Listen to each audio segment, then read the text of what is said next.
ਸਮੂਹ ਸੰਗਤ ਨੂੰ ਪਿਆਰ ਸਤਿਕਾਰ ਦੇ ਨਾਲ ਵਾਹਿਗੁਰੂ ਜੀ ਕਾ ਖਾਲਸਾ ਵਾਹਿਗੁਰੂ ਜੀ ਕੀ ਫਤਿਹ। ਆਸ ਹੈ ਸਾਰੇ ਠੀਕ ਠਾਕ ਹੋਵੋਗੇ। ਆਪਾਂ ਪੰਜ ਪਦੇ ਵਿਚਾਰ ਰਹੇ ਹਾਂ। ਅੱਜ ਆਪਾਂ 6ਵਾਂ ਔਰ 7ਵਾਂ ਪਦਾ ਵਿਚਾਰਾਂਗੇ ਤੇ ਬੜੇ ਪਿਆਰ ਸਤਿਕਾਰ ਦੇ ਨਾਲ ਆਪਾਂ ਅੱਜ ਦੇ ਦੋ ਪਦੇ ਸਰਵਣ ਕਰਨੇ ਆ। ਇਹਦਾ ਕਾਰਨ ਹੈ ਕਿਉਂਕਿ 6ਵੇਂ ਔਰ 7ਵੇਂ ਪਦੇ ਦੇ ਬਾਅਦ ਸੁਣਨ ਦੇ 4 ਪਦੇ ਆਉਣਗੇ। ਸੋ ਅਸੀਂ ਕੋਸ਼ਿਸ਼ ਕਰਨੀ ਹੈ ਉਹ ਵੀ ਦੋ ਪਦੇ ਕਰਕੇ ਕਰਨ ਦੀ। ਫਿਰ ਜਿਵੇਂ ਸਤਿਗੁਰੂ ਨੂੰ ਭਾਵੇ ਆਪਾਂ ਉਸੇ ਤਰ੍ਹਾਂ ਇੱਕ ਪਦਾ ਕਰਾਂਗੇ। ਬੜੀ ਜ਼ਰੂਰੀ ਗੱਲ ਮੈਂ ਕਰਦਾ ਚੱਲਾਂ। ਮਹੱਲੇ ਪਹਿਲੇ ਦਾ ਸ਼ਬਦ ਹੈ, ਕੌਣ ਤਰਾਜੀ ਕਵਣ ਤੁਲਾ, ਤੇਰਾ ਕਵਣ ਸਰਾਫ ਬੁਲਾਵਾਂ। ਕੌਣ ਗੁਰੂ ਕਹਿ ਪੈ ਦੀਖਿਆ ਲੈਵਾਂ, ਕਹਿ ਪੈ ਮੁੱਲ ਕਰਾਵਾਂ। ਦੀਖਿਆ ਦੀ ਗੱਲ ਅਸੀਂ ਕਰਦੇ ਆ ਰਹੇ ਹਾਂ। ਬਹੁਤ ਜ਼ਰੂਰੀ ਹੈ ਦੀਖਿਆ। ਦੀਖਿਆ ਦੇ ਵਿੱਚ ਹੀ ਸਾਨੂੰ ਸ਼ਬਦ ਮਿਲਦਾ ਹੈ, ਜਿਹਨੂੰ ਅਸੀਂ ਬਾਰ-ਬਾਰ ਹੋਕਾ ਦੇ ਰਹੇ ਹਾਂ ਕਿ ਸ਼ਬਦ ਜਪਣਾ। ਉਹ ਸ਼ਬਦ ਸਾਨੂੰ ਦੀਖਿਆ ਦੇ ਵਿੱਚ ਹੀ ਮਿਲਦਾ। ਬਾਰ-ਬਾਰ ਉਹ ਕਹਿੰਦੇ ਨੇ, ਬੋਲ ਵਾਹਿਗੁਰੂ ਜੀ ਕਾ ਖਾਲਸਾ ਵਾਹਿਗੁਰੂ ਜੀ ਕੀ ਫਤਿਹ। ਇਹ ਸ਼ਬਦ ਸਾਨੂੰ ਉੱਥੋਂ ਮਿਲਦਾ। ਇਹ ਗੱਲ ਨੂੰ ਕਲੀਅਰ ਕਰ ਲਓ, ਪੱਕਾ ਕਰ ਲਓ। ਫਿਰ ਅੰਮ੍ਰਿਤ ਹਰ ਕਾ ਨਾਮ ਦੇਵੈ ਦੀਖਿਆ, ਇਹ ਵੀ ਮਹੱਲੇ ਪਹਿਲੇ ਦੀ ਬਾਣੀ ਹੈ।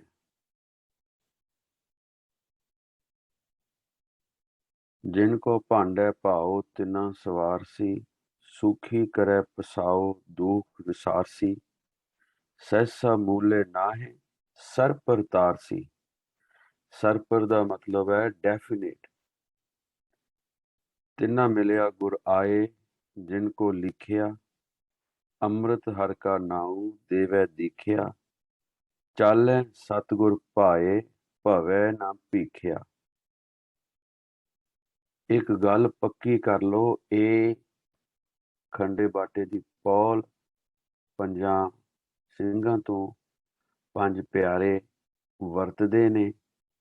ਇਹ ਲੈਣੀ ਬਹੁਤ ਜ਼ਰੂਰੀ ਹੈ। ਖੰਡੇ ਬਾਟੇ ਦੀ ਪੌਲ ਲੈਣੀ ਬਹੁਤ ਜ਼ਰੂਰੀ ਹੈ। ਦੀਖਿਆ ਲੈਣੀ ਬਹੁਤ ਜ਼ਰੂਰੀ ਹੈ। ਗੁਰ ਦੀਖਿਆ ਲੈ ਜਪ ਤਪ ਕਮਾਹੇ, ਨਾ ਮੋਹ ਟੂਟੈ ਨਾ ਥਾਂ ਪਾਏ।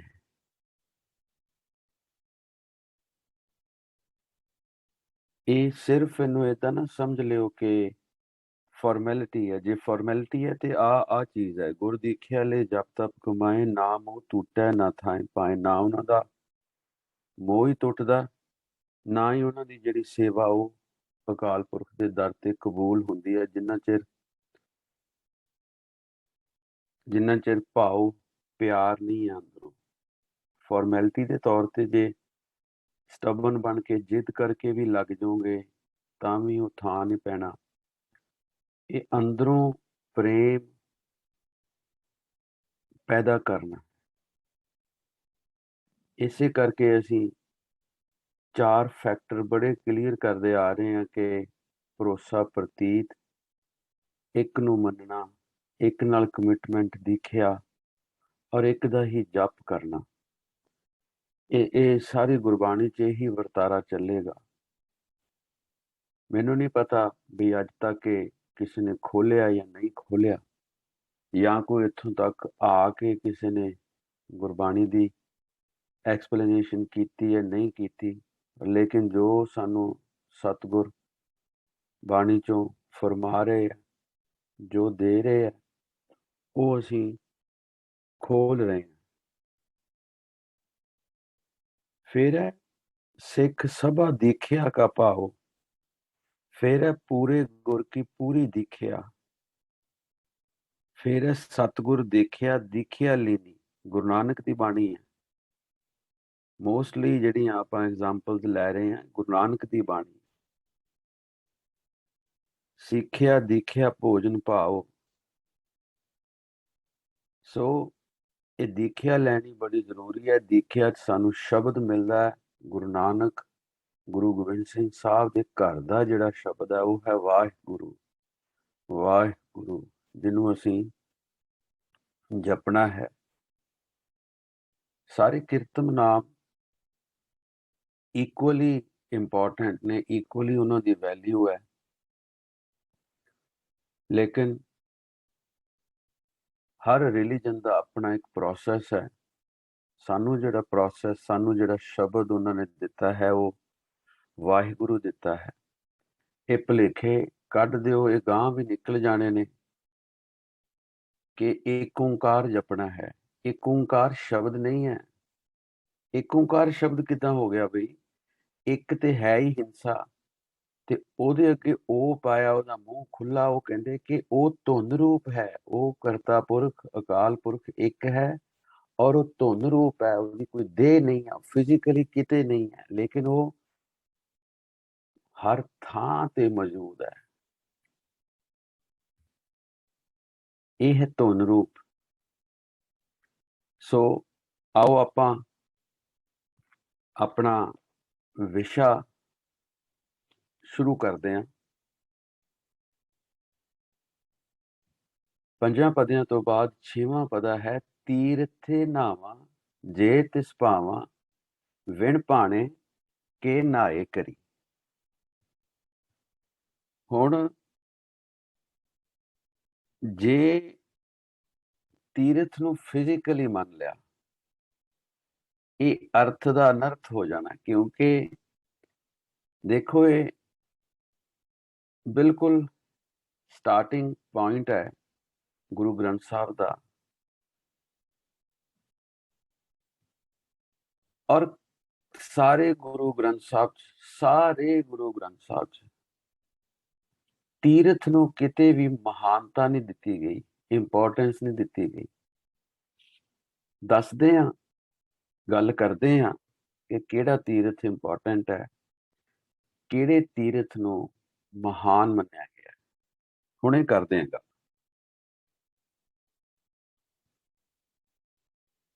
ਸੋ ਇਹ ਜਿਹੜਾ ਤੀਰਥ ਦਾ ਨਾਉਣਾ ਹੈ, ਇਹ ਕੇਵਲ ਤੇ ਕੇਵਲ ਆਤਮ ਤੀਰਥ ਦੀ ਗੱਲ ਹੈ। ਆਤਮ ਤੀਰਥ। ਬਾਕੀ ਤੇ ਕਹਿੰਦੇ ਆ ਕਿ ਤੀਰਥ ਨਾਏ ਧਰਨੀ ਭ੍ਰਮਤਾ, ਆਗੇ ਠੌਰ ਨਾ ਪਾਵੇ। ਅੱਗੇ ਨਹੀਂ ਥਾਂ ਮਿਲਣੀ, ਜਿੰਨੇ ਮਰਜ਼ੀ ਜਾਈ ਜਾਓ ਤੀਰਥ। ਗੁਰਬਾਣੀ ਦੇ ਅਸੂਲ ਤੋਂ, ਗੁਰਬਾਣੀ ਦੀ ਲਿਮਿਟ ਤੋਂ ਅਸੀਂ ਕਦੇ ਵੀ ਬਾਹਰ ਨਹੀਂ ਜਾਣਾ। ਹਾਂ, ਲੇਕਿਨ ਜੋ ਗੱਲ ਗੁਰਬਾਣੀ 'ਚ ਕੀਤੀ ਗਈ ਹੈ ਉਹਨੂੰ ਕਹਿਣੋਂ ਜਕਣਾ ਵੀ ਨਹੀਂ, ਉਹਨੂੰ ਕਹਿਣੋਂ ਪਿੱਛੇ ਵੀ ਨਹੀਂ ਹਟਣਾ। ਇਹ ਹੈ ਅੰਤਰ ਤੀਰਥ ਦੀ। ਤੀਰਥੇ ਨਾਵਾਂ ਜੇ ਤਿਸ ਭਾਵਾਂ, ਮੈਂ ਉਸ ਆਤਮ ਤੀਰਥ, ਆਤਮ ਦੀ ਅਵਸਥਾ ਅੰਦਰ ਨੂੰ ਆਤਮਿਕ ਇਸ਼ਨਾਨ ਤਾਂ ਕਰਾਂ ਜੇ ਉਸ ਕਰਤੇ ਪੁਰਖ ਨੂੰ ਭਾਵੇ। ਤੇ ਜੇ ਉਹਨੂੰ ਭਾਉਂਦਾ ਹੀ ਨਹੀਂ ਹੈ ਤੇ ਮੈਂ ਕਿੱਦਾਂ ਉਹ ਇਸ਼ਨਾਨ, ਮੈਂ ਕਿਵੇਂ ਆਤਮ ਤੀਰਥ ਨੂੰ, ਆਤਮ ਤੀਰਥ 'ਚ ਨਿਵਾਸ ਕਿਵੇਂ ਕਰ ਸਕਦਾ ਹਾਂ?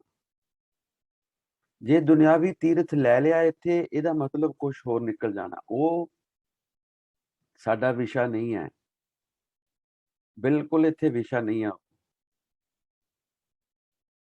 ਜੇ ਅਕਾਲ ਪੁਰਖ ਦਾ ਗੁਰ ਪ੍ਰਸਾਦ ਹੋਵੇ, ਤਾਈਓ ਸ਼ਬਦ ਰੂਪੀ ਤੀਰਥ ਤੇ ਇਸ਼ਨਾਨ ਹੋ ਸਕਦਾ ਹੈ। ਇਹ ਤੀਰਥ ਹੈ ਸ਼ਬਦ ਰੂਪੀ, ਔਰ ਬਿਨਾ ਬਖਸ਼ਿਸ਼, ਬਿਨਾ ਗੁਰ ਪ੍ਰਸਾਦ ਇਹ ਸ਼ਬਦ ਰੂਪੀ ਇਸ਼ਨਾਨ ਹੋ ਹੀ ਨਹੀਂ ਸਕਦਾ। ਕਹਿੰਦੇ ਵਿਣ ਭਾਣੇ ਕਿ ਨਾਏ ਕਰੀ। ਭਾਣਾ, ਭਾਣਾ ਹੈ ਹੀ ਉਹਦਾ ਗੁਰ ਪ੍ਰਸਾਦ ਹੈ, ਭਾਣਾ ਹੈ ਹੀ ਉਹਦਾ ਇੱਥੇ ਕਿਰਪਾ ਹੈ।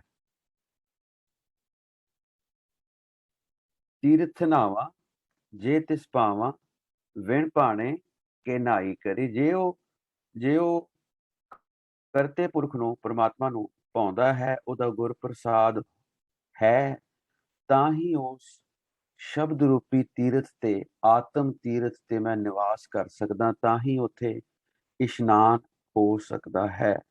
ਬਿਨਾਂ ਗੁਰ ਪ੍ਰਸਾਦ ਤੋਂ ਇਹ ਸੰਭਵ ਹੀ ਨਹੀਂ।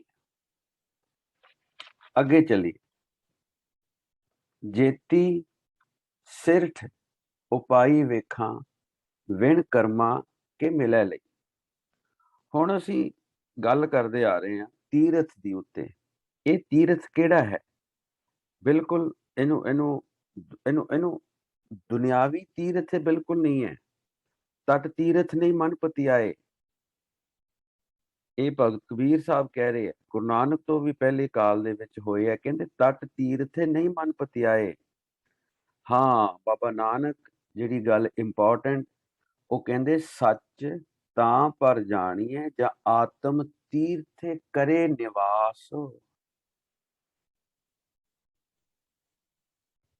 ਇਹ ਸ਼ਬਦ ਰੂਪੀ ਤੀਰਥ ਹੈ। ਸ਼ਬਦ ਕੀ ਹੈ? ਹਰ। ਨਾਨਕ ਭਏ ਪੁਨੀਤ ਹਰ ਤੀਰਥ ਨਾਇਆ। ਕਿੰਨੀਆਂ ਐਗਜ਼ਾਮਪਲ? ਮੈਲ ਗਈ ਮਨ ਨਿਰਮਲ ਹੋਆ, ਅੰਮ੍ਰਿਤਸਰ ਤੀਰਥੇ ਨਾਏ। ਕਿੰਨੀਆਂ ਐਗਜ਼ਾਮਪਲਸ ਨੇ।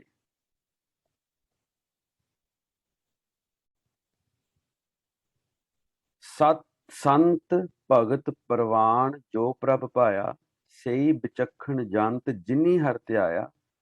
ਅੰਮ੍ਰਿਤ ਨਾਮ ਨਿਧਾਨ ਭੋਜਨ ਖਾਇਆ, ਸੰਤ ਜਨਾਂ ਕੀ ਧੂਰ ਮਸਤਕ ਕੇ ਲਾਇਆ। ਇਹ ਵੀ ਨਾ ਸਮਝ ਲਿਓ ਇਹ ਵੀ ਸ਼ਬਦ ਰੂਪੀ ਧੂਰ ਹੈ। ਇਹ ਵੀ ਕੋਈ ਏਦਾਂ ਨਾ ਸਮਝ ਲਿਓ ਕਿ ਫਿਜ਼ੀਕਲੀ ਹੈ ਸਾਰਾ ਕੁਝ। ਫਿਜ਼ੀਕਲੀ ਕੱਖ ਵੀ ਨਹੀਂ ਹੈ ਗੁਰਬਾਣੀ ਚ, ਕੱਖ ਨਹੀਂ ਮਿਲੇਗਾ ਬਾਹਰ। ਜੇ ਬਾਹਰ ਵਾਲ ਨੂੰ ਕਿਤੇ ਲਾ ਲਿਆ, ਸਾਰਾ ਜਿਹੜਾ ਉਹ ਸ਼ਬਦ ਦੀ ਬਿਊਟੀ ਖਤਮ ਹੋ ਜਾਣੀ ਹੈ, ਉਹਦਾ ਗਿਆਨ ਦਾ ਜਿਹੜਾ ਤੱਤ ਹੈ ਉਹ ਖਤਮ ਹੋ ਜਾਣਾ।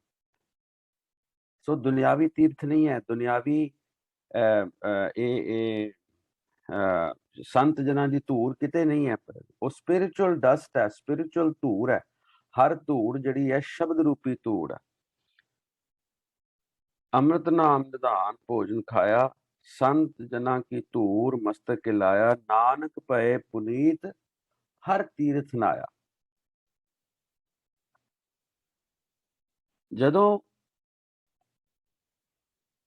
ਪ੍ਰਭੂ ਨੂੰ ਭਾ ਜਾਏ, ਸੇਵਕ ਦੀ ਸੇਵਾ ਜਦੋਂ ਪ੍ਰਭੂ ਨੂੰ ਭਾ ਜਾਏ, ਜਦੋਂ ਸੇਵਕ ਉਸ ਅੰਮ੍ਰਿਤ ਨਾਮ ਚ ਗੜੂੰਦ ਹੋਇਆ, ਇਲਾਹੀ ਬ੍ਰਹਮੰਡੀ ਦੁਨੀਆ ਦੇ ਵਿੱਚ ਇੱਕ ਮਿਕ ਹੋ ਜਾਏ, ਜਦੋਂ ਸੇਵਕ ਆਤਮਿਕ ਰੂਪ ਦੇ ਵਿੱਚ, ਸ਼ਬਦ ਰੂਪ ਦੇ ਵਿੱਚ, ਉਸ ਸਪਿਰਿਚੁਅਲ ਡਸਟ ਦੇ ਵਿੱਚ ਖੇਡੇ, ਮੂੰਹ ਨੂੰ ਲੱਗੇ, ਮੱਥੇ ਨੂੰ ਲੱਗੇ, ਅਤੇ ਧੂੜ ਜਿਹੜੀ ਆ ਮਸਤਕ ਲਾਇਆ, ਕਿ ਇੱਕ ਦੋ ਵਾਰ ਮੂੰਹ ਨੂੰ ਵੀ ਕਿਹਾ ਇਹ ਧੂੜ ਲਾ ਲਾਂਗੇ ਮੂੰਹ ਨੂੰ। ਉਹ ਨਹੀਂ, ਇਹ ਸਪਿਰਿਚੁਅਲ ਡਸਟ ਹੈ, ਆਤਮਿਕ ਸ਼ਬਦ ਰੂਪੀ। ਸੰਤ ਜਨਾਂ ਕੀ ਧੂੜ ਮਸਤਕ ਲਾਇਆ। ਕਹਿੰਦੇ ਨਾਨਕ ਭਏ ਪੁਨੀਤ, ਪਵਿੱਤਰ ਹੋ ਗਿਆ। ਜਿੱਥੇ ਕਿਤੇ ਪਵਿੱਤਰ ਹੋਣ ਦਾ ਮਤਲਬ ਹੈ ਉਹ ਹਰ ਹਰ ਰੂਪ ਸਮਾਸੀ। ਉਹ ਅਖੀਰਲੀ ਅਵਸਥਾ ਜਾ ਕੇ ਅਭਿਆਸੀ ਬਹਿ ਗਿਆ। ਕਰਮਖੰਡ, ਆਨੰਦ, ਦਸਮ ਦਵਾਰ, ਇਹ ਸਾਰੀਆਂ ਅਵਸਥਾਵਾਂ ਇੱਕੋ ਨੇ। ਇਹ ਉੱਥੇ ਫਿਰ ਜਾ ਕੇ ਅਭਿਆਸੀ ਖੇਡ ਰਿਹਾ। ਤਾਂ ਕਿਹਾ ਨਾਨਕ ਭਏ ਪੁਨੀਤ। ਇਹ ਲਾ ਲਓ, ਹੁਣ ਜਿਹੜਾ ਪੁਨੀਤ ਲਫ਼ਜ਼ ਆ ਗਿਆ, ਇਹ ਵੀ ਉੱਥੇ ਦੀ ਅਵਸਥਾ ਹੈ। ਹਰ ਤੀਰਥ ਨਹਾਇਆ ਜਿੱਥੇ ਅਭਿਆਸੀ ਹਰ ਵੇਲੇ ਉਸ ਸ਼ਬਦ ਰੂਪੀ ਤੀਰਥ ਦੇ ਵਿੱਚ ਨਹਾ ਰਿਹਾ, ਇਸ਼ਨਾਨ ਕਰ ਰਿਹਾ ਤੇ ਬਿਨ ਭਾਣੇ ਕੇ ਨਹਾਈ ਕਰੀ। ਜਦੋਂ ਤੱਕ ਇਹ ਅਕਾਲ ਪੁਰਖ ਦਾ ਗੁਰਪ੍ਰਸਾਦ ਨਹੀਂ ਹੈ, ਕਿਰਪਾ ਨਹੀਂ ਹੈ, ਬਖਸ਼ਿਸ਼ ਨਹੀਂ ਹੈ, ਉਦੋਂ ਤੱਕ ਇਹ ਸ਼ਬਦ ਰੂਪੀ ਇਸ਼ਨਾਨ ਨਹੀਂ ਹੋ ਸਕਦਾ। ਜੇਤੀ ਸਿਰਠ ਉਪਾਈ ਵੇਖਾਂ ਵਿਣ ਕਰਮਾ ਕੇ ਮਿਲੇ। ਆ ਗਈ ਗੱਲ। ਇਸ ਸ੍ਰਿਸ਼ਟੀ ਵਿੱਚ ਸਿਰਠ ਸ੍ਰਿਸ਼ਟੀ, ਇਸ ਸ੍ਰਿਸ਼ਟੀ ਵਿੱਚ ਹਰ ਕੋਈ ਆਪਣੇ ਕਰਮਾਂ ਅਨੁਸਾਰ ਪ੍ਰਭੂ ਨੂੰ ਮਿਲਣ ਦਾ ਹੱਕਦਾਰ ਹੈ, ਹੱਕ ਹੈ। ਜੇ ਕਰਮ ਨਹੀਂ ਨੇ ਤਾਂ ਕੋਈ ਮਿਲਾਪ ਨਹੀਂ ਹੈ। ਉਹ ਕੰਮ ਹੀ ਨਹੀਂ, ਬਾਹਰਲੇ ਕੰਮ ਹੀ ਨਹੀਂ ਚੰਗੇ, ਅਕਾਲ ਪੁਰਖ ਨੂੰ ਕਿੱਥੋਂ ਮਿਲ ਲਾਂਗੇ। ਬੜਾ ਸੋਹਣਾ ਸਰੂਪ ਸੱਜਿਆ, ਗੁਰਸਿੱਖ ਲੱਗਦੇ, ਅੰਦਰੋਂ ਗੁੱਸਾ, ਲੋਕਾਂ ਨੂੰ ਟੁੱਟ ਟੁੱਟ ਪਾਓ। ਕਿੱਥੋਂ ਰੱਬ ਨੂੰ ਕਿੱਥੋਂ ਮਿਲ ਲਾਂਗੇ ਜੇ ਕਰਮ ਨਹੀਂ ਨੇ ਤੇ ਕੋਈ ਮਿਲਾਪ ਨਹੀਂ, ਕੋਈ ਅਧਿਆਤਮ ਨਹੀਂ। ਕਲੀਅਰ ਹੋ ਗਿਆ। ਕਰਮਾਂ ਦੀ ਵੈਲਿਊ ਬਹੁਤ ਭਾਰੀ ਹੈ। ਪੂਰਬਲੇ ਕਰਮ ਜਿਹੜੇ ਹੈ ਬਹੁਤ ਮਾਇਨਾ ਰੱਖਦੇ ਹੈ। ਉਹਨਾਂ ਦੇ ਮੁਤਾਬਕ ਹੀ ਸਾਡੀ ਪ੍ਰੈਜ਼ੈਂਟ ਲਾਈਫ ਹੋਏਗੀ। ਸੰਗਤ, ਗੁਰਪ੍ਰਸਾਦ, ਇਹ ਫੈਕਟਰ ਇਹ ਫੈਕਟਰ ਸਾਡੀ ਲਾਈਫ ਨੂੰ ਡਰਾਈਵ ਕਰਦੇ ਆ। ਪੂਰਬਲੇ ਕਰਮ, ਸੰਗਤ ਔਰ ਗੁਰਪ੍ਰਸਾਦ। ਪੂਰਬਲੇ ਕਰਮ ਮਾੜੇ ਹੋ ਸਕਦੇ ਆ, ਸਾਨੂੰ ਕੀ ਪਤਾ, ਪਰ ਹੁਣ ਤੇ ਲੱਗ ਗਿਆ ਨਾ ਪਤਾ। ਗੁਰਬਾਣੀ ਸਾਡੇ ਕੋਲ ਹੈ, ਦਿਮਾਗ ਸਾਡਾ ਐਨ ਉੱਤੇ ਰੱਖਿਆ, ਖੋਪੜੇ ਦੇ ਵਿੱਚ ਵਲੇਟ ਕੇ ਕਿ ਇਹਨੂੰ ਕਿਤੇ ਕੋਈ ਨੁਕਸਾਨ ਨਾ ਪਹੁੰਚੇ। ਇਹ ਲਗਾਤਾਰ ਕੰਮ ਕਰਦਾ ਰਹੇ, ਬੰਦੇ ਨੂੰ ਸਮਝਾਉਂਦਾ ਰਹੇ, ਕੋਈ ਕਸਰ ਨਹੀਂ ਛੱਡੀ। ਪੂਰਬਲੇ ਕਰਮ ਮਾੜੇ ਹੋ ਸਕਦੇ ਆ, ਲੇਕਿਨ ਉਹਨਾਂ ਨੂੰ ਆਪਾਂ ਗਿਆਨ ਦੇ ਨਾਲ, ਨਾਮ ਦੇ ਨਾਲ, ਐਸ ਪ੍ਰੈਜ਼ੈਂਟ ਲਾਈਫ ਦੇ ਵਿੱਚ ਆਪਾਂ ਆਪਣਾ ਆਪ ਸਵਾਰ ਸਕਦੇ ਹਾਂ ਸੰਗਤ ਦੇ ਜ਼ਰੀਏ। ਹਰ ਨਾਮ ਹਮਾਰੀ ਸੰਗਤ ਅਤ ਪਿਆਰੀ। ਨਾਮ ਦੀ ਸੰਗਤ ਜਿਹੜੀ ਬਾਹਰ ਹੈ ਉਹ ਵੀ ਸੰਗਤ ਹੈ। ਆਪਾਂ ਇਕੱਠੇ ਬਹਿ ਕੇ ਗੁਰਬਾਣੀ ਸੁਣਦੇ ਹਾਂ, ਇਕੱਠੇ ਬਹਿ ਕੇ ਨਾਮ ਅਭਿਆਸ ਕਰਦੇ ਹਾਂ, ਇਹ ਵੀ ਸੰਗਤ ਹੈ। ਲੇਕਿਨ ਇੱਕ ਸੰਗਤ ਅੰਦਰਲੀ ਹੈ ਜੋ ਕੇਵਲ ਅਭਿਆਸੀ ਦੀ ਔਰ ਸ਼ਬਦ ਦੀ ਸੰਗਤ ਹੈ, ਉਹ ਹੈ ਹਰ ਨਾਮ ਹਮਾਰੀ ਸੰਗਤ ਅਤ ਪਿਆਰੀ। ਸੋ ਤਿੰਨ ਚੀਜ਼ਾਂ ਕਲੀਅਰ ਹੋ ਗਈਆਂ, ਬੜੀਆਂ ਇੰਪੋਰਟੈਂਟ ਨੇ। ਪੂਰਬਲੇ ਕਰਮ ਜਿਹੜੇ ਮੰਨਦੇ ਨਹੀਂ ਇਹਨਾਂ ਚੀਜ਼ਾਂ ਨੂੰ, ਉਹ ਟਪਲਾ ਖਾ ਰਹੇ ਹੈ, ਉਹ ਗਿਆਨਹੀਣੰ ਨੇ। ਗਿਆਨਹੀਣੰ ਅਗਿਆਨ ਪੂਜਾ, ਅੰਧ ਵਰਤਾਵਾ ਭਾਉ ਦੂਜਾ। ਜੇ ਗਿਆਨ ਨਹੀਂ ਹੈ, ਉਹਨਾਂ ਨੂੰ ਪੂਜਾ ਦਾ ਨਹੀਂ ਪਤਾ ਲੱਗਣਾ, ਬਈ ਮੈਥਡ ਨਹੀਂ ਪਤਾ ਲੱਗਣਾ, ਬਈ ਕਰਨਾ ਕੀ ਹੈ। ਗਿਆਨਹੀਣੰ ਅਗਿਆਨ ਪੂਜਾ, ਅੰਧ ਵਰਤਾਵਾ ਭਾਵ ਦੂਜਾ। ਉਹ ਮਾਇਆ ਦੇ ਵਿੱਚੋਂ ਨਿਕਲ ਹੀ ਨਹੀਂ ਸਕਣਗੇ, ਮਾਇਆ ਚਿੰਬੜੀ ਰਹੇਗੀ ਉਹਨਾਂ ਨੂੰ, ਔਰ ਉਹ ਵੀ ਆਪ ਮਾਇਆ ਨੂੰ ਜੱਫਾ ਮਾਰ ਕੇ ਬੈਠੇ ਰਹਿਣਗੇ। ਭਾਵੇਂ ਉਹ ਦੇਖਣ ਨੂੰ ਬਹੁਤ ਅੱਛੇ ਹੋਣ, ਦੇਖਣ ਨੂੰ ਬੜਾ ਹੀ ਉਹਨਾਂ ਦਾ ਸੁੰਦਰ ਸਰੂਪ ਹੋਵੇ, ਪਰ ਉਹ ਮਾਇਆ ਚੋਂ ਬਾਹਰ ਨਹੀਂ ਆ ਸਕਣਗੇ। ਜੇ ਤਿਸਿਰਠ ਉਪਾਈ ਵੇਖਾਂ, ਜਿੰਨੀ ਵੀ ਇਹ ਅਕਾਲ ਪੁਰਖ ਦੀ ਸ੍ਰਿਸ਼ਟੀ ਨਜ਼ਰ ਆ ਰਹੀ ਹੈ, ਪਰਮਾਤਮਾ ਦੀ ਕਿਰਪਾ ਤੋਂ ਬਿਨਾਂ ਕਿਸੇ ਨੂੰ ਕੱਖ ਨਹੀਂ ਮਿਲਦਾ, ਕੋਈ ਕੁਛ ਵੀ ਹਾਸਲ ਨਹੀਂ ਕਰ ਸਕਦਾ।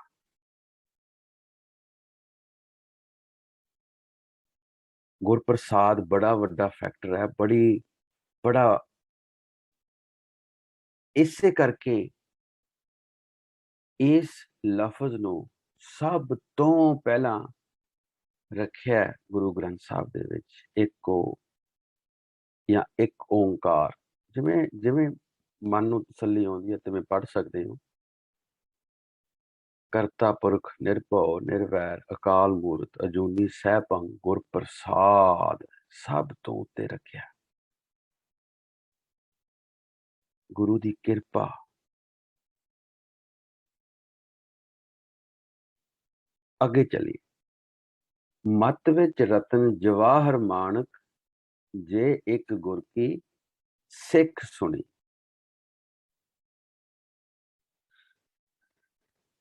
जेकर हुण सुनन की गल आई, बड़ी इंपॉर्टेंट है। असीं एक हुण जिहड़ियां गल्लां करदे आ रहे, नाम धुनी दा सुनना, अगे सुनिया दे भी आउणगे चार पदे। गुरु दे शब्द दी धुनी दा सुनना जेकर नसीब हो गया ਤਾਂ ਇਹ ਇਸ ਤਰ੍ਹਾਂ ਹੈ ਜਿਵੇਂ ਸ਼ਬਦ ਰੂਪੀ ਰਤਨਾ ਜਵਾਹਰਾਤਾਂ ਦੀ ਪ੍ਰਾਪਤੀ ਹੋ ਗਈ, ਜੇ ਸੁਣਨ ਦੀ ਅਵਸਥਾ ਆ ਗਈ। ਮੱਤ ਵਿੱਚ ਸੋ ਮੱਤ ਵਿੱਚ ਕੀ ਹੈ?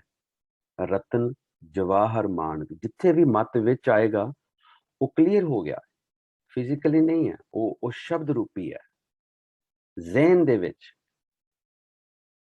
ਜੇ ਇੱਕ ਗੁਰ ਕੀ सिख सुनी। गुर की सिख की है? गुर की सिख, गुर की सिख ये है ही गुरु दी दीख्या है। सिख्या दीख्या की हर हर अपनी किरपा करे, गुरमुखे साहुरे कम सिखै। गुरु रामदास पातशाह।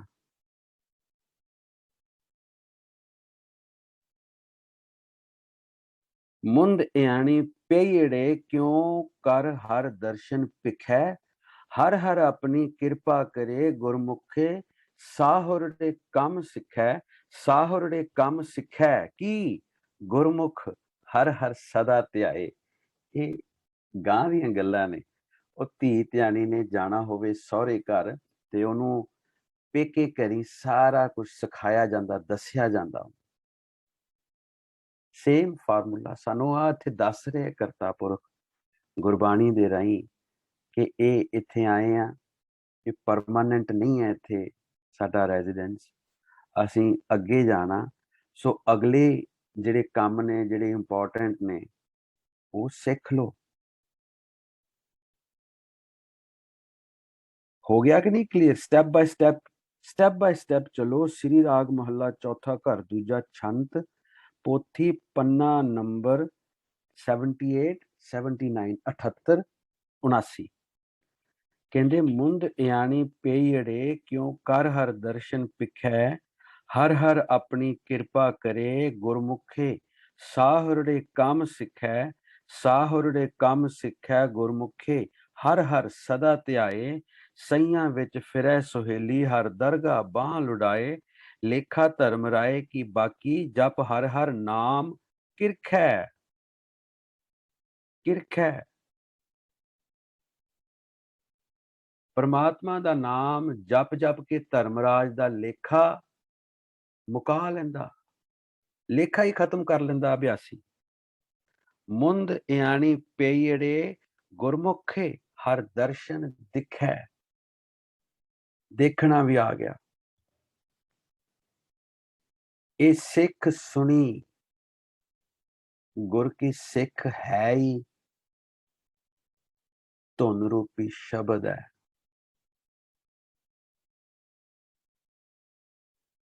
जेकर गुरु दे शब्द दी धुनी दा सुनना या सुनन दी अवस्था आ गई ते इउं है जिवें नाम रूपी रतन जवाहर मानकां दी प्राप्ति होगी। जे एक गुर की सिख सुनी, गुरु दी सिख है ही शब्द है, क्लीयर हो गया। बड़े हाई लैवल दे विच उन्होंने गल कीती है, लेकिन ये ज्यों-ज्यों आपां बाणी दे विच जावांगे अगे-अगे, इस गुरु की सिख क्लीयर हुंदा जाएगा, सानू दृढ़ हुंदा जाएगा।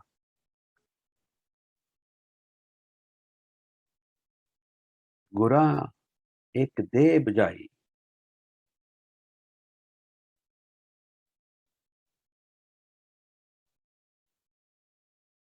ਇੱਕ ਦੇ ਬਜਾਈ,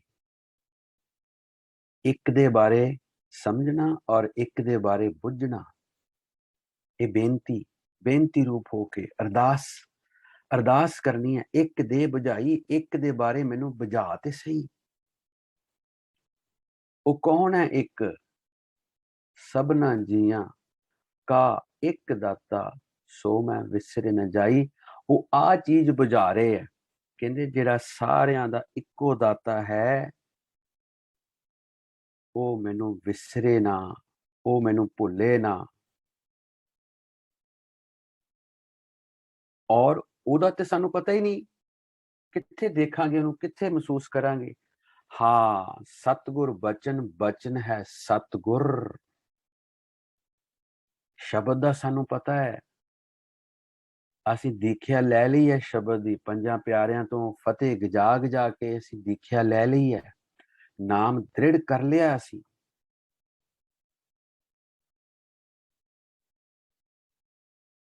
ਖੁੰਝਣਾ ਨਹੀਂ ਹੈ। ਗੁਰਾ ਇੱਕ ਦੇ ਬੁਝਾਈ, ਇੱਕ ਦੇ ਬਾਰੇ ਮੈਨੂੰ ਬੁਝਾ ਦੇ। ਇਹ ਸਮਝਣਾ ਵੱਖਰੀ ਗੱਲ ਹੈ। ਦੇਖੋ, ਸਮਝੇ ਸੂਝੇ ਪੜ ਬੂਝੇ। ਸਮਝਣਾ ਵੱਖਰੀ ਗੱਲ ਹੈ, ਬੁੱਝਣਾ ਵੱਖਰੀ ਗੱਲ ਹੈ। ਸਭਨਾ ਜੀਆਂ ਕਾ ਇੱਕ ਦਾਤਾ, ਜਿਹੜਾ ਉਹ ਸਾਰਿਆਂ ਦਾ ਇੱਕੋ ਦਾਤਾ ਹੈ, ਉਹ ਮੈਨੂੰ ਵਿਸਰੇ ਨਾ, ਉਹ ਮੈਨੂੰ ਭੁੱਲੇ ਨਾ। ਉਹਦਾ ਨਾਮ ਮੇਰੇ ਜ਼ਿਹਨ ਦੇ ਵਿੱਚ ਅੱਠੋਂ ਪੈਰ ਚੱਲਦਾ ਰਹੇ। ਛੇਵਾਂ ਪਦਾ ਇੱਥੇ ਸਮਾਪਤ ਹੁੰਦਾ। ਅਗਲਾ ਸਤਵਾਂ ਪਦਾ, ਉਥੇ ਕਹਿੰਦੇ ਜੇ ਜੁਗ ਚਾਰੇ ਆਰਜਾ ਹੋਰ ਦਸੂਣੀ ਹੋਏ। ਜੇ ਜੁਗ ਚਾਰੇ ਆਰਜਾ ਹੋਰ ਦਸੂਣੀ ਹੋਏ। ਜੇ ਕਿਸੇ ਮਨੁੱਖ ਦੀ ਉਮਰ 4 ਜੁਗਾਂ ਜਿੰਨੀ ਹੋ ਜੇ। ਜੇ ਜੁਗ ਚਾਰੇ ਆਰਜਾ, ਆਰਜਾ ਕਹਿੰਦੇ ਉਮਰ ਨੂੰ,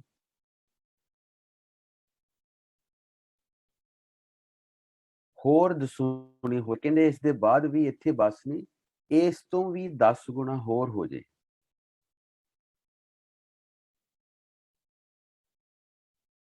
ਸਿਰਫ ਇੱਕ ਗੱਲ ਕਰਦੇ ਆ, ਇੱਕ ਐਗਜ਼ਾਮਪਲ ਲੈਂਦੇ ਆ ਵੀ ਬਹੁਤ ਹੀ ਲੰਮੀ ਉਮਰ ਹੋ ਜੇ। ਜੇ ਜੁਗ ਚਾਰੇ ਆਰਜਾ, 4 ਜੁਗਾਂ ਜਿੰਨੀ ਉਮਰ ਹੋ ਜੇ, ਇੱਥੇ ਬਸ ਨਹੀਂ, ਕਹਿੰਦੇ ਇਹਦਾ ਵੀ ਹੋਰ 10 ਗੁਣਾ ਲਾ ਲਓ, ਇੰਨੀ ਉਮਰ ਹੋ ਜੇ। ਨਵਾਂ ਖੰਡਾਂ ਵਿੱਚ ਜਾਣੀ ਹੈ, ਨਾਲ ਚੱਲੇ ਸਭ ਕੋਈ। ਬੜਾ ਮਸ਼ਹੂਰ ਹੋ ਜੇ, ਚੇਲੇ ਵਾਲੇ ਐ ਨਾਲ ਤੁਰੇ ਫਿਰਨ, ਅੱਗੇ ਪਿੱਛੇ, ਅੰਤ ਨਹੀਂ।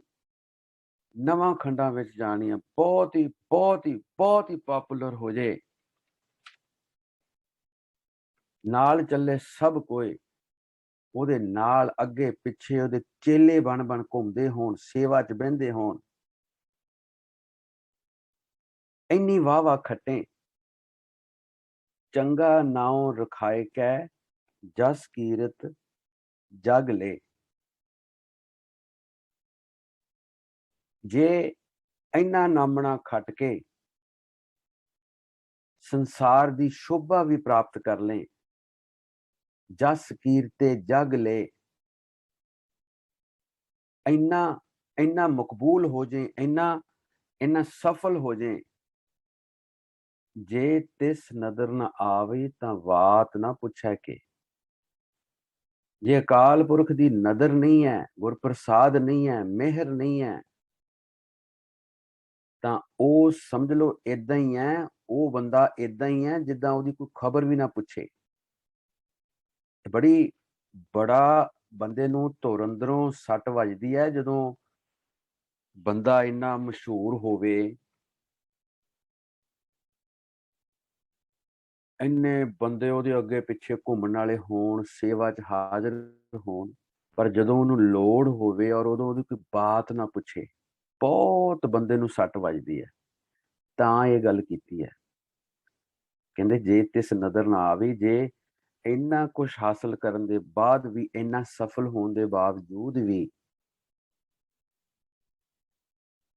ਅਕਾਲ ਪੁਰਖ ਦੀ ਨਜ਼ਰ ਨਹੀਂ ਹੈ ਤੇ ਉਹ ਸਿਰਫ ਇਦਾਂ ਹੀ ਹੈ ਵੀ ਕੋਈ ਉਹਦੀ ਬਾਤ ਹੀ ਨਹੀਂ ਪੁੱਛ ਰਿਹਾ ਬੰਦੇ ਦੀ, ਕੋਈ ਖਬਰ ਹੀ ਨਹੀਂ ਲੈ ਰਿਹਾ। ਇੱਕ ਤਰ੍ਹਾਂ ਦੀ ਪਨਿਸ਼ਮੈਂਟ ਹੈ, ਪਨਿਸ਼ਮੈਂਟ ਹੈ ਇੱਕ ਤਰ੍ਹਾਂ ਦੀ। ਅੱਗੇ ਚਲੀਏ। ਕੀਟਾਂ ਅੰਦਰ ਕੀਟ ਕਰ ਦੋਸ਼ੀ ਦੋਸ਼ ਧਰੇ।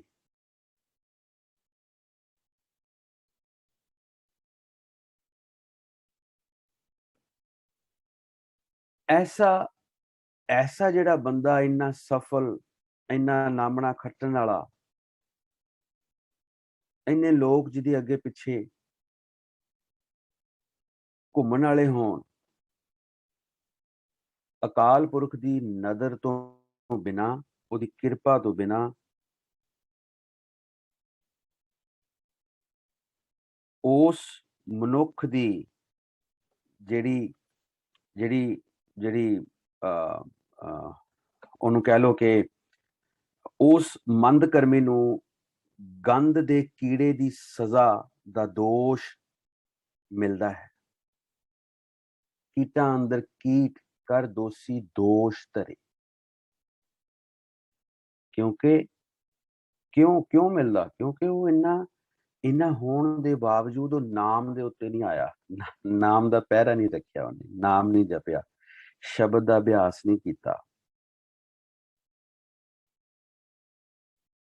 ਬਾਕੀ ਹੋਰ ਪਾਸੇ ਭਾਵੇਂ ਉਹ 100 ਗੁਣਾ ਜ਼ਿਆਦਾ ਸਕਸੈਸਫੁਲ ਹੋ ਗਿਆ ਹੋਏ, ਅਮੀਰ ਹੋਏ, ਚੇਲੇ ਵਾਲੇ ਹੋਣ, ਅੱਛਾ ਬਿਜ਼ਨਸ ਹੋਏ, ਅੱਛਾ ਇਨਸਾਨ ਹੋਏ, ਲੇਕਿਨ ਕਰਤੇ ਪੁਰਖ ਦੀ ਨਜ਼ਰ ਗੁਰਪ੍ਰਸਾਦ ਤੋਂ ਬਿਨਾ ਉਹ ਇਸ ਤਰ੍ਹਾਂ ਹੈ, ਕੀਟਾਂ ਅੰਦਰ ਕੀਟ ਕਰ ਦੋਸ਼ੀ ਦੋਸ਼ ਧਰੇ।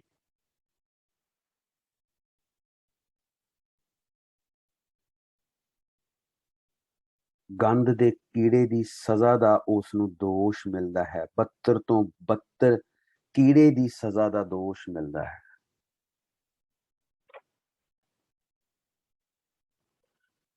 ਅੱਗੇ ਚਲੀਏ। ਸਿੱਧ ਹੋ ਗਿਆ ਕਿ ਕਿੰਨਾ ਜ਼ਰੂਰੀ ਹੈ ਸ਼ਬਦ ਦਾ ਅਭਿਆਸ। ਬਾਕੀ ਕੰਮ ਭਾਵੇਂ ਸਾਰੇ ਰਹਿ ਜਾਣ, ਸਾਰੇ ਕੰਮ ਭਾਵੇਂ ਰਹਿ ਜਾਣ, ਪਰ ਨਾਮ ਜਪਣਾ ਨਾ ਵਿਸਰੇ, ਨਾਮ ਜਪਣਾ ਨਾ ਭੁੱਲੇ, ਸ਼ਬਦ ਦਾ ਅਭਿਆਸ ਨਾ ਭੁੱਲੇ।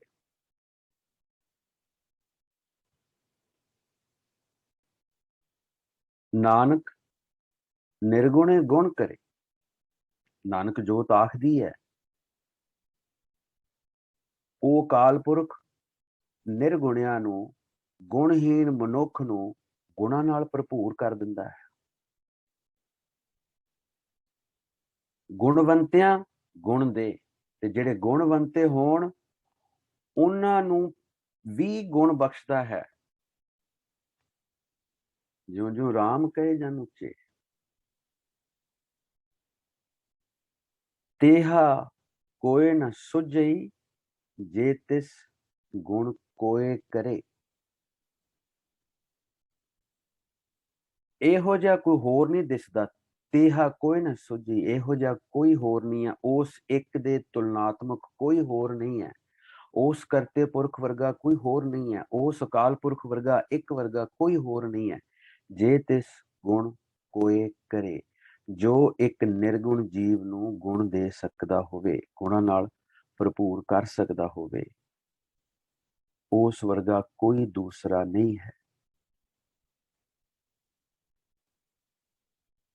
ਇੱਥੇ 7ਵਾਂ ਪਦਾ ਖਤਮ ਹੁੰਦਾ।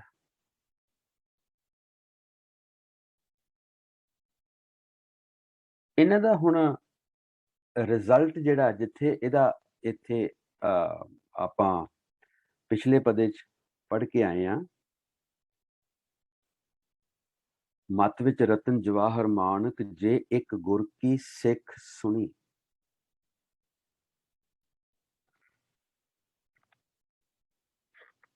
ਇਹਦੇ ਬਾਅਦ ਜਿਹੜੇ 6ਵੇਂ ਔਰ 7ਵੇਂ ਪਦੇ ਦੇ ਬਾਅਦ ਸੁਣਿਆਂ ਦੇ ਅਵਸਥੇ, ਸੁਣਿਆਂ ਦੇ ਪਦੇ ਸ਼ੁਰੂ ਹੋਣਗੇ। ਸੁਣਿਆ, ਇਹ ਮੈਂ ਸਿਰਫ ਇੱਕ ਹਾਈਲਾਈਟ ਕਰ ਰਿਹਾ ਲਫ਼ਜ਼ ਨੂੰ, ਤਾਂ ਕਿ ਉਹ ਸ਼ਬਦ ਸਾਡੇ ਜਦੋਂ ਅਗਲੀ ਵਾਰੀ ਆਪਾਂ ਉਸ ਵਿਚਾਰ ਤੇ ਆਈਏ ਤੇ ਆਪਾਂ ਨੂੰ ਸਮਝ ਪੈ ਜੇ। ਸੁਣਿਆ, ਐੜੇ ਨੂੰ ਦੋ ਲਾਵਾਂ ਤੇ ਇਹਦਾ ਉਚਾਰਨ ਨਾਸਕੀ ਹੋਏਗਾ। ਸੁਣਿਆ ਮਤਲਬ ਸੁਣਨ ਤੋਂ ਬਾਅਦ ਦੀ ਅਵਸਥਾ ਜਿਹੜੀ ਅਵਸਥਾ ਸੁਣਨ ਤੋਂ ਬਾਅਦ ਨਹੀਂ। ਇਹ ਨਹੀਂ ਹੈ, ਇਹਨੂੰ ਕਈ ਕਹਿ ਦਿੰਦੇ ਆ ਗੁਰਬਾਣੀ ਸੁਣੋ। ਠੀਕ ਹੈ, ਗੁਰਬਾਣੀ ਸੁਣੋ, ਬੜਾ ਪਵਿੱਤਰ ਕੰਮ ਹੈ, ਸੁਣੋ। ਕੀਰਤਨ ਚੰਗਾ ਲੱਗ ਰਿਹਾ, ਸੁਣੋ ਜ਼ਰੂਰ। ਆਨੰਦ ਆ ਰਿਹਾ, ਜ਼ਰੂਰ ਸੁਣੋ। ਮੈਂ ਆਨੰਦ ਲਫ਼ਜ਼ ਦੀ ਗੱਲ ਕਰ ਰਿਹਾ, ਇਹ ਆਤਮਿਕ ਆਨੰਦ ਨਹੀਂ ਹੈ। ਆਤਮਿਕ ਆਨੰਦ ਕੇਵਲ ਤੇ ਕੇਵਲ ਨਾਮ ਦੀ ਧੁਨੀ ਦੇ ਵਿੱਚ, ਬ੍ਰਹਮੰਡੀ ਧੁਨੀ ਦੇ ਵਿੱਚ ਲੀਨ ਹੋਣ ਨੂੰ ਕਿਹਾ ਗਿਆ। ਬਾਕੀ ਸਾਰੀਆਂ ਚੀਜ਼ਾਂ ਵੀ ਉਹਦੇ ਨਾਲ ਨੇ। ਦਸਮ ਦੁਆਰ, ਇਹ ਸੁਣਿਆਂ ਦੀ ਅਵਸਥਾ ਵੀ ਆਏਗੀ ਅੱਗੇ।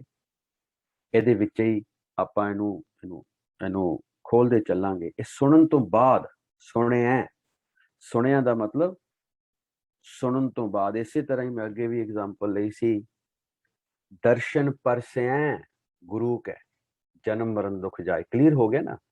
ਦਰਸ਼ਨ ਪਰਸਨ ਤੋਂ ਬਾਅਦ ਜਦੋਂ ਉਹ ਅਵਸਥਾ ਆ ਗਈ, ਦਰਸ਼ਨ ਦੀ ਇੱਕ ਅਵਸਥਾ ਹੈ, ਦਰਸ਼ਨ ਪਰਸੈ ਗੁਰੂ ਕੈ, ਉਹ ਜਦੋਂ ਅਵਸਥਾ ਆ ਗਈ ਫਿਰ ਜਨਮ ਮਰਨ ਦੁਖ ਜਾਏ। ਫਿਰ ਉਹ ਜਿਹੜਾ ਜਨਮ ਮਰਨ ਦਾ ਦੁੱਖ ਹੈ, ਸਭ ਤੋਂ ਵੱਡਾ ਦੁੱਖ ਹੈ ਖੱਖੇ ਨੂੰ ਔਂਕੜ ਵਾਲਾ, ਉਹ ਫਿਰ ਖਤਮ ਹੋ ਜਾਂਦਾ, ਉਹ ਛੁਟਕਾਰਾ ਹੋ ਜਾਂਦਾ, ਮੁਕਤ ਹੋ ਜਾਂਦਾ। ਸੋ ਇਹ ਆਪਾਂ ਅਗਲੇ ਸੰਡੇ ਤੋਂ ਇਸੇ ਤਰ੍ਹਾਂ ਹੀ ਆਪਾਂ ਦੋ ਪਦੇ ਵਿਚਾਰਾਂਗੇ।